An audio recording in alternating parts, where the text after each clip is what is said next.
Wesh, t'as des confis street, ça va bien ou bien? C'est les confis pop, l'actu hip-hop remixé par un con abonné et son voisin Brahim.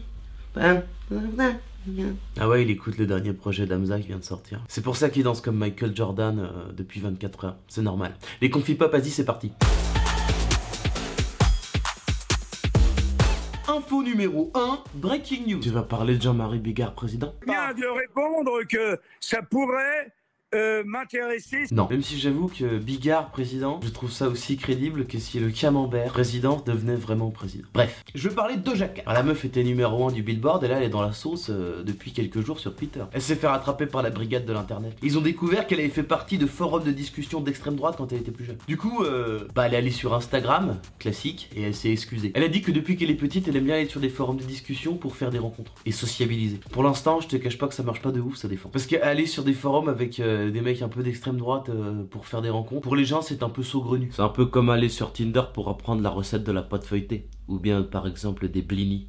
Un peu, ouais. On a quand même une pensée pour Nicki Minaj, qui dans sa volonté de battre Cardi B en 2018 avait fait un feat avec 6ix9ine, et 2 mois plus tard elle est devenue la plus grosse pookie internationale. En 2020 elle devient numéro 1 avec la seule meuf un peu renois qui se fait gauler sur des forums avec des fachos. Sacré vie Nicki quand même.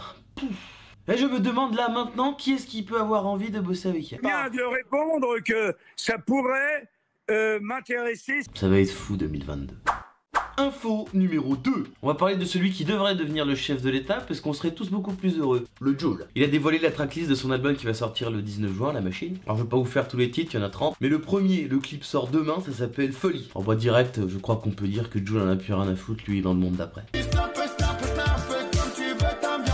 Après Enrico Macias, à quoi le mec reprend début de soirée. Et tu tapes ce refrain qui te plaît. Il ne s'agit que de ça. Genre en plus il y a une chorégraphie. J'ai envie que Julie fasse un groupe qui s'appelle Début d'après-midi. Je pense que bientôt il va plus faire que des reprises. Genre la salsa du démon, il va faire ça la zumba du démon. Ou même un remix de Viens voir le docteur avec le professeur Raoult et Michel Polnareff. Tout est possible. Le mec est en feu. En revanche pas de Jules Naref à l'horizon pour l'instant. Mais un miracle, Jules va faire un feat avec Nesbill. Et Nesbill c'était un peu comme la Moulaga. On savait pas trop où il est. Et là maintenant 2020 il revient. Et ça fait plaisir le retour de Nesbill. Le retour du roi sans couronne. Même si au début tu te dis le retour de Nesbill sur du Jul. J'avoue c'est un peu comme si Al Pacino il disait je reviens au cinéma mais dans Toy Story. C'est inattendu mais on a envie de voir quand même. Bah disons qu'on a quand même beaucoup plus envie de voir un retour de Nesbill que des vieux réacs qui parlent de Camélia Jordana sur CNews. Quand même des gens qui sont choqués par Camélia Jordana sur CNews. Eric Zemmour et Pascal Praud travaillent sur CNews. Et ils sont choqués par Camélia Jordana. Je vais m'arrêter là.